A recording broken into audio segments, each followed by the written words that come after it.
নমস্কার বন্ধুরা, welcome back to my channel easy recipe. আজ আমি খুব সহজে এই গরমে একটা পাতলা ঝোলের তরকারি রেসিপি আপনাদের সঙ্গে শেয়ার করব। দেশি ট্যাংরা মাছ দিয়ে আলু এবং ঝিঙ্গের পাতলা ঝোলে তরকারিটা রান্না করে দেখাবো। খুব সহজে অল্প কিছু উপকরণ দিয়ে এভাবে রান্না করা যায়। আপনারা চাইলে একবার রান্না করে খেতে পারেন। অল্প মশলায় ঝিঙ্গের তরকারিটা কিন্তু খেতে দুর্দান্ত লাগে, গরম ভাতের সঙ্গে পুরো জমে যাবে।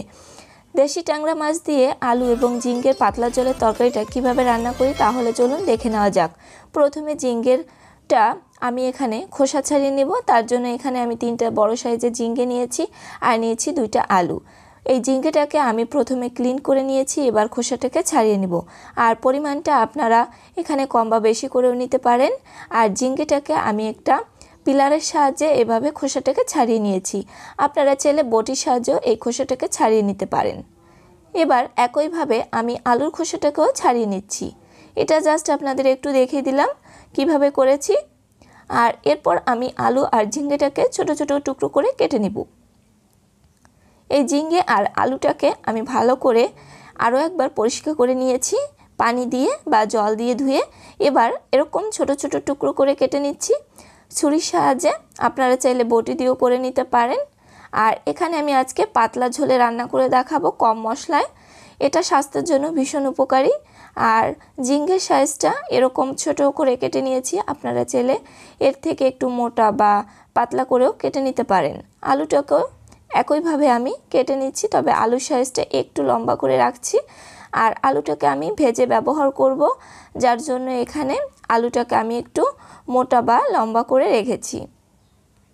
আপনারাও কিন্তু বাসায় একবার হলো এই গরমে এভাবে পাতলা ঝোলে ঝিঙ্গে আলু দিয়ে এই ট্যাংরা মাছের ঝোলটা রান্না করতে পারেন বা তরকারিটা। দেখতে পাচ্ছেন আমি এর সাইজটা কেমন করে কেটে নিয়েছি ঝিঙ্গে এবং আলুর।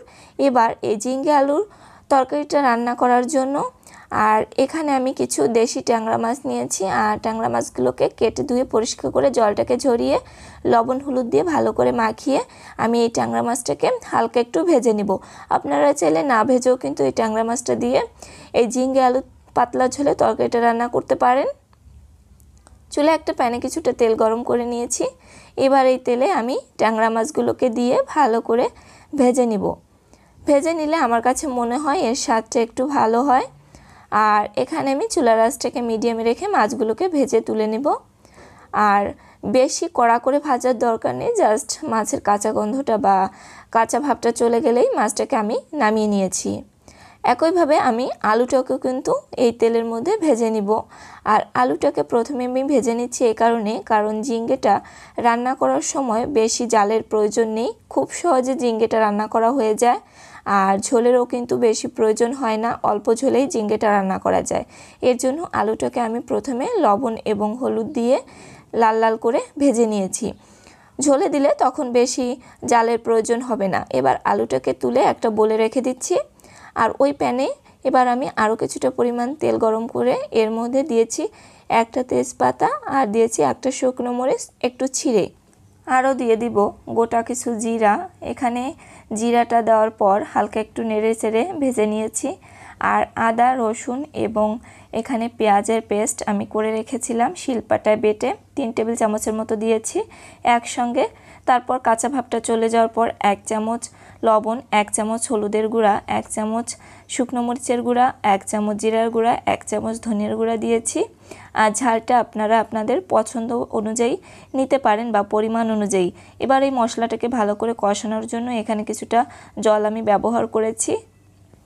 মশলাটাকে ভালো করে কষিয়ে যখন দেখবেন তেলটা ছেড়ে দিয়েছে, এ পর্যায়ে আমি দিয়েছি ভেজে রাখা আলু এবং ঝিঙ্গেটাকে একসঙ্গে দিয়েছি, কারণ আলুটাকে আগে থেকে আমি ভেজে নিয়েছিলাম। এবার ভালো করে মশলার সঙ্গে কষিয়ে নিচ্ছি।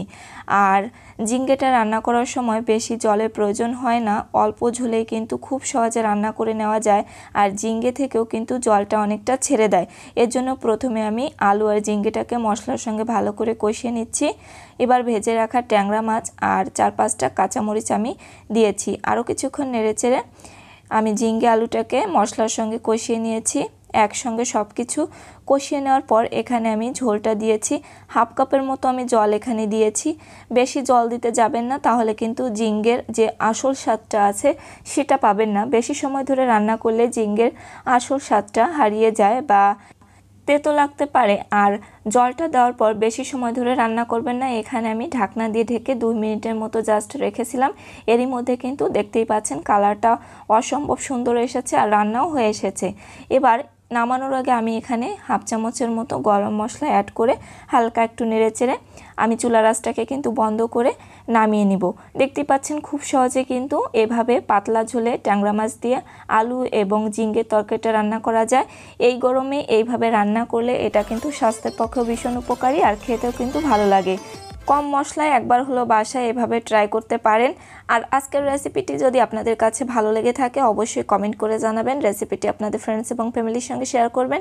ভিডিওটিতে একটি লাইক দিতে ভুলবেন না এবং যারা ফেসবুক পেজ থেকে দেখছেন অবশ্যই পেজটিকে ফলো দিয়ে রাখবেন এবং যারা ইউটিউব চ্যানেল থেকে দেখে থাকছেন অবশ্যই চ্যানেলটিকে সাবস্ক্রাইব করে পাশে থাকা অল নোটিফিকেশনটি অন করে রাখবেন। ধন্যবাদ সবাইকে।